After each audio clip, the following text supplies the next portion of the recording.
Hello, this is part 2 of the video on the topic of building trust post-betrayal.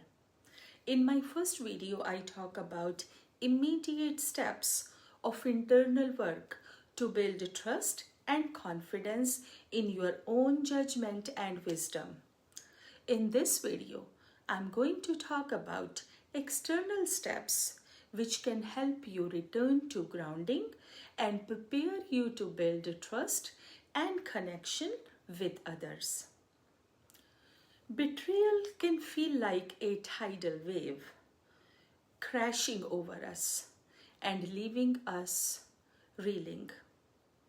It takes our sense of security and can make trusting anyone seem impossible. But there is hope. Let us explore some practical steps to help you rebuild trust and heal from the pain. Remember that these steps need to be followed after you practiced the internal work, which I had mentioned in my first video, so you can go back and read over there. After doing the internal work, which could be ongoing work, less or more, you may feel ready to come out from your shell at some point and thinking of returning to normal life. If you are locked inside too long and all of your unhealthy habits have returned, that indicate you need professional help. So first step is continue socializing. Indulge with others. Build a hobby.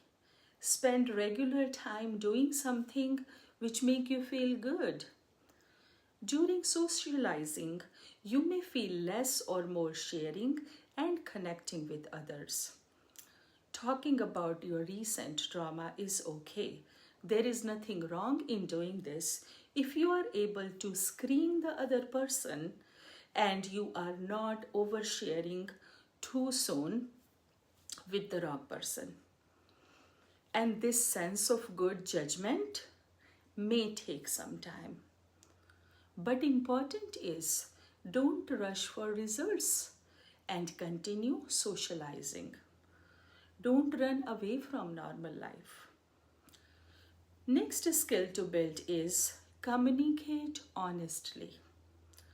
Open communication is the key, especially if you are considering rebuilding trust with the person who hurt you.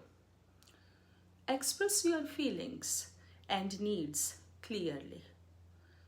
Honest dialogue can create a path forward and help both parties understand each other better. Third step is setting up boundaries, which is crucial for your emotional safety. Decide what you need in order to feel secure moving forward. This might seem limiting contact or defining what behaviors are acceptable. If you know your boundaries will be respected, there is no reason you feel any fear or hesitation in hanging out with others. After all, you only get to know someone by spending time with them. Fourth thing to remember is have some patience and take baby steps. Rebuilding trust takes time, so start with small and practical steps. Look for consistent, genuine, and trustworthy actions from the other person. Instead of assuming, ask. Celebrate little victories along the way. What do I mean by that?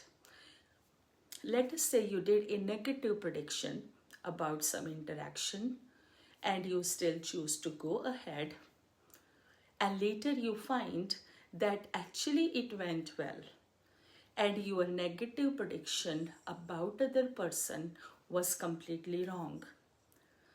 Well, this is a victorious moment.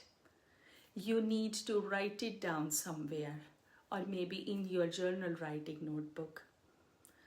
Each positive experience like this is a building block in your foundation of trust.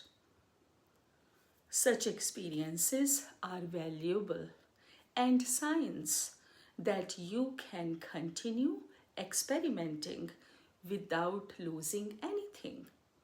And each person is not an abuser. Such experiences help rebuild the trust in others, in yourself, and relationships. I hope you are getting a lot of value and insights in simple, easy ways.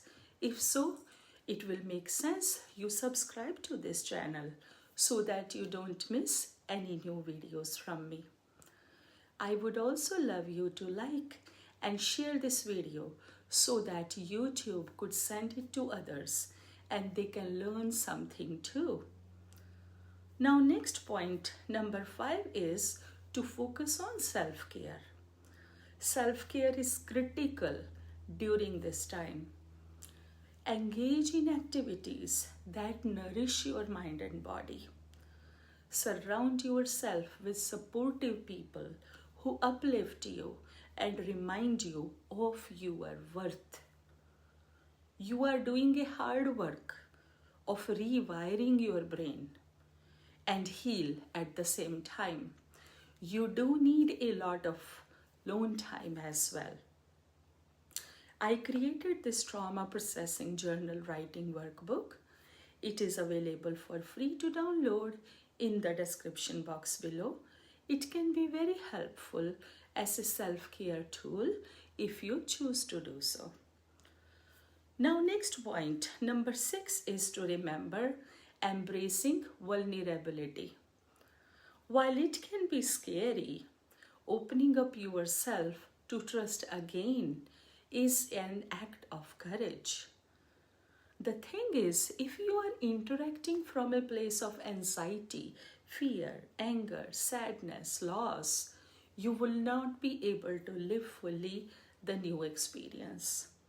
You will be guarded and tight like some spy who is holding the burden of many secrets.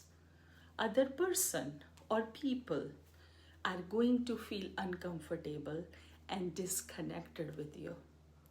A good one is going to go away, and a bad one is going to poke you more so that they get to know your secret and take advantage of you. So interact with confidence, genuineness, and with your authentic self. Remember that not everyone will betray you, and taking that leap can lead to meaningful connections. It is important not to generalize and take it as an accident with one person. Give grace to yourself that you are only a human, not someone with supernatural powers. You can only know other person to a certain extent. I would also encourage you to create your own philosophy about relationships. What does it mean to you? Keep it practical instead of idealistic or fear-based. I would love to hear your thoughts about today's discussion.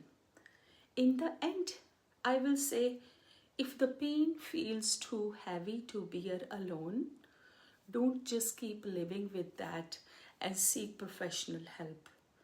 A therapist like myself can provide you with many tools to navigate your feelings and rebuild trust in a safe space. I am trained and experienced in a specific neuroscience-based therapeutic approach which can help you release all impacts of traumas permanently in just few days. So reach out, contact to me. Thank you for joining me on this journey today. And if you are looking for more videos on self-improvement and mental health strategies, be sure to check out my playlist. That's it for today. I hope you find today's video helpful. I will meet you in my next video. Bye for now. Take care.